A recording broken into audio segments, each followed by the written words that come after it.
Vous allez mourir. Pas aujourd'hui, j'espère, mais un jour. Et le plus étrange, c'est ça. Vous le savez déjà. Vous portez cette information en vous, en ce moment même. Pendant que vous regardez cette vidéo. Quelque part dans votre tête, il y a une petite phrase, toujours allumée, jamais éteinte. Ça va s'arrêter. Maintenant, regardez un animal. Un chat sur un mur, un oiseau sur une branche. Lui ne le sait pas. Il a peur de la mort à l'instant où un prédateur surgit. Mais il ne se réveille pas la nuit en pensant à sa propre fin dans 30 ans. Il vit dans un présent sans bord, un éternel maintenant. Et puis un jour, il y a très longtemps, dans un corps qui ressemblait presque au vôtre, cette petite phrase s'est allumée pour la première fois. Un être vivant a compris qu'il allait mourir. Restez, parce que ce moment-là, ce tout petit instant, c'est peut-être l'instant exact où un animal est devenu un humain. Et ce qu'il a fait juste après, on l'a retrouvé, en France, dans la terre. Commençons par comprendre ce que ça veut dire, vraiment. Un animal sait beaucoup de choses. Il sait avoir faim, il sait avoir peur, il sait fuir. Mais il y a une chose que presque aucun animal ne sait faire, voyager dans le temps avec sa tête. Les chercheurs appellent ça le voyage mental dans le temps. Un écureuil cache des noisettes, mais il ne sait pas qu'il les cache pour un hiver qu'il imagine. Lui ne fait que répéter un geste. Vous voyez l'hiver arriver. Vous le faites sans arrêt. Là, tout de suite, vous pouvez vous imaginer demain matin, la semaine prochaine, vieux.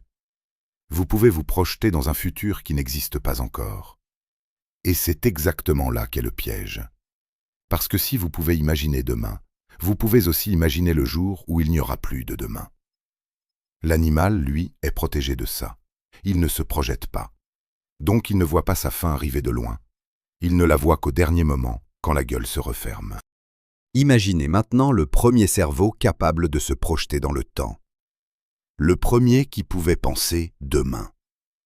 Ce cerveau-là vient de recevoir un cadeau extraordinaire et une malédiction, dans le même paquet. Le cadeau, prévoir, planifier, se préparer. La malédiction, savoir. Et il n'y avait plus de retour en arrière possible. Mais comment on passe de l'animal à ça? Où est la frontière exacte? Les chercheurs ont une piste, et elle commence par un objet tout bête, un miroir. Mettez un chien devant un miroir, il aboie, il croit voir un autre chien, il ne se reconnaît pas. Maintenant, il existe un test très simple. On pose discrètement une marque de couleur sur le front d'un animal, là où il ne peut pas la voir.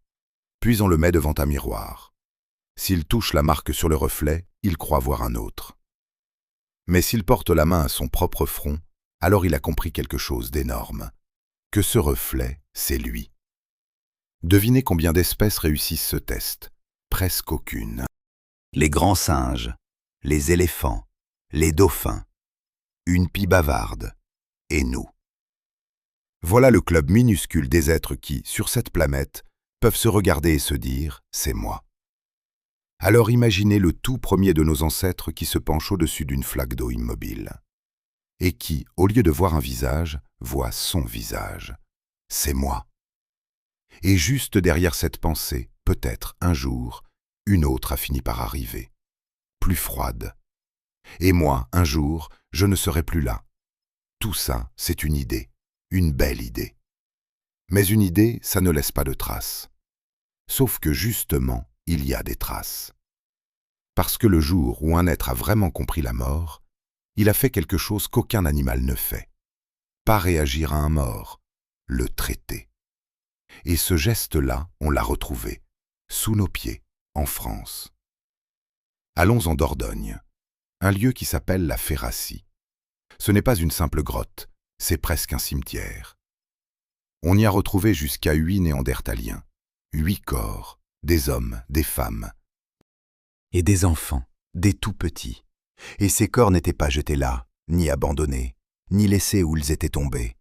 Ils étaient placés, déposés, avec une intention. Posez-vous la question.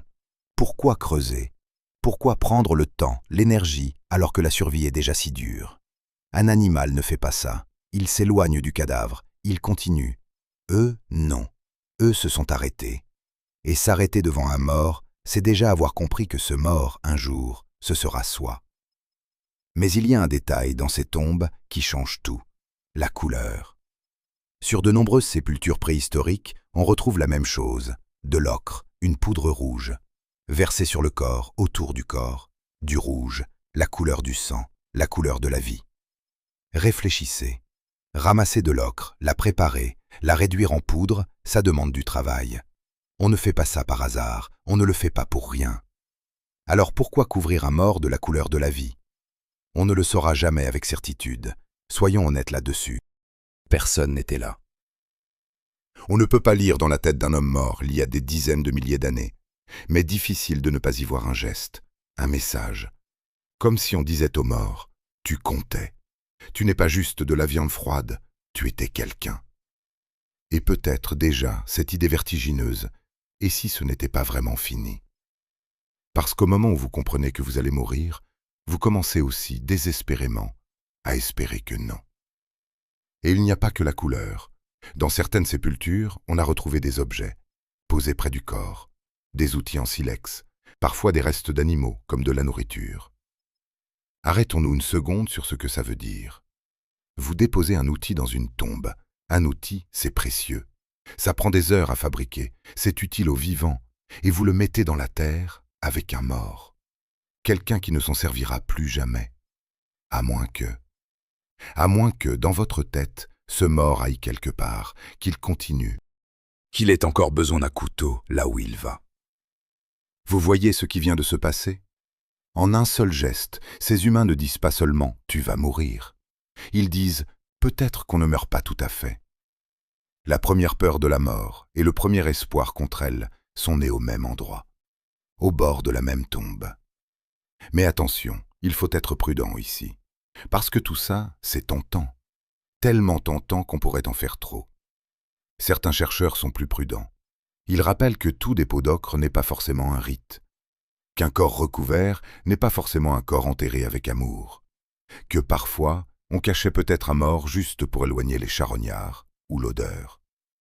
C'est vrai, et c'est important de le dire. On marche sur un fil.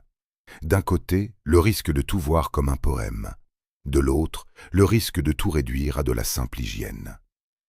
Mais voilà ce qui est difficile à balayer. Ce n'est pas un cas isolé, c'est un schéma qui revient.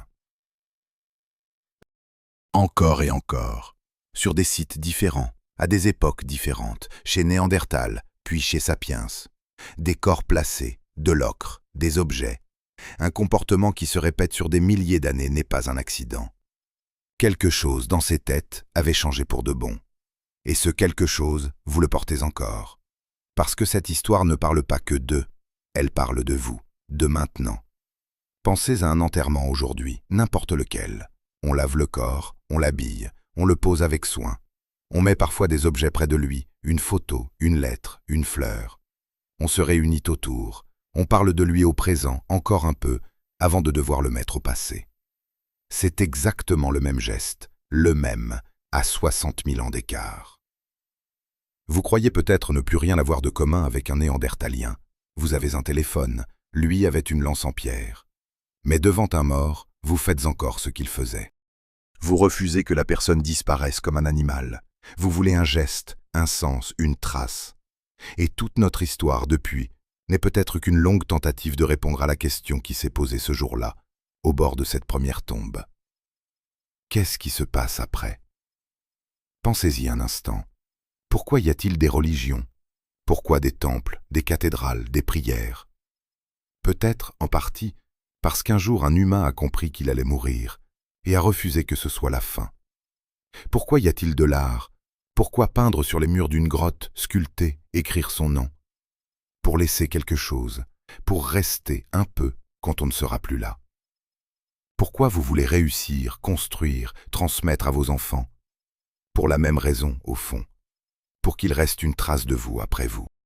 Toute la civilisation humaine, chaque livre, chaque monument, chaque tombe fleurie, est née d'une seule petite phrase qui s'est allumée un jour dans une tête, près d'un feu. Je vais mourir.